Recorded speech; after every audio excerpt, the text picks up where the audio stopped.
And I got hit over the head several times. It was 2007, 6 staples and multiple other injuries in Whitley County. Hit here, hit there.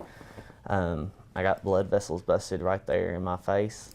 Christopher Brewer said Tony Ramey showed up at his home wanting a gun back. Tony Ramey, at the time, was a special deputy for the Whitley County Sheriff's Department.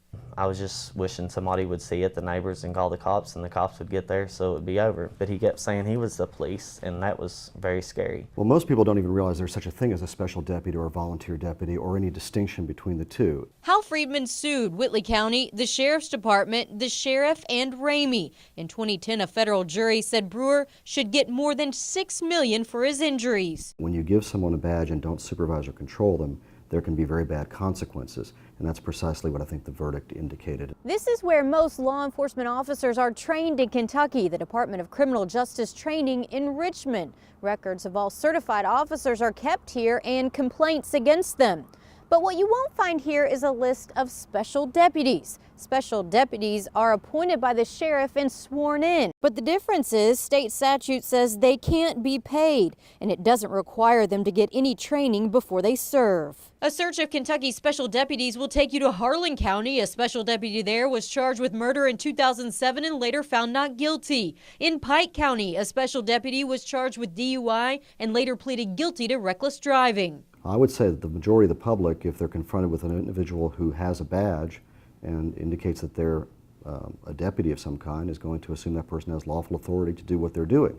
But that may not always be the case. It can be hard to figure out which deputies are special deputies and don't require training, and which are certified by the state, especially in Breathitt County, where the department has 6 special deputies. Recently, the Sheriff's Department made a front-page drug bust with federal marshals. Also, in the same time frame, this arrest citation shows a special deputy made a meth arrest. He writes in his report that he was running surveillance on drug complaints. Being a special deputy, he is not required to have training.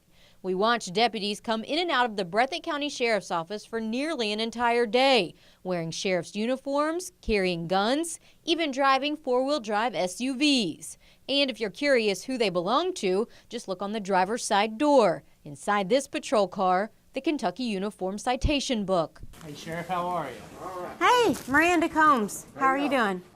Sheriff Clemens? This is Breathitt County Sheriff Ray Clemens. He told us he has 1 certified deputy and 6 special deputies. And they do anything that any other deputy would do? Anything that, Clemens told us his special deputies are trained, but that he'd have to look at the bylaws to tell us more. We didn't make an appointment for our interview. Are they paid? No. But they drive your vehicles? They volunteer. Do they carry your weapons? Yeah. So they do all that? Yeah. Do they take their vehicles home? Yeah. That's just part of the deal? Yeah. They volunteer, they don't get no pay. See, we just got 1 paid deputy, that's all we got. Do you understand people's concerns that, sometimes if they are volunteers, that they may not be as up to date on training as, say, your certified deputy would be?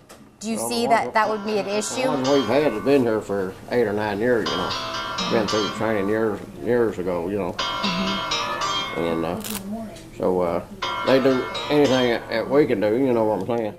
So we wanted to see if the Department of Criminal Justice Training had any record of them. Turns out there's not a single record of training for 4 of the 7 special deputies. As for the other 3, one last had training in 1995, another in 1989. The most current was in 2011, an online class that took 5 hours. In Anderson County, special deputies don't do everything certified deputies do. In fact, they are specialized. I have 2. One is a pilot, the other a chaplain. They are sworn.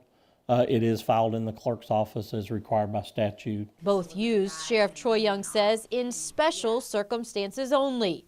They aren't given sheriff's cars or weapons, and they don't wear a uniform matching the sheriff. It's up to each individual sheriff to follow the statute as far as how he's going to utilize them, if he does.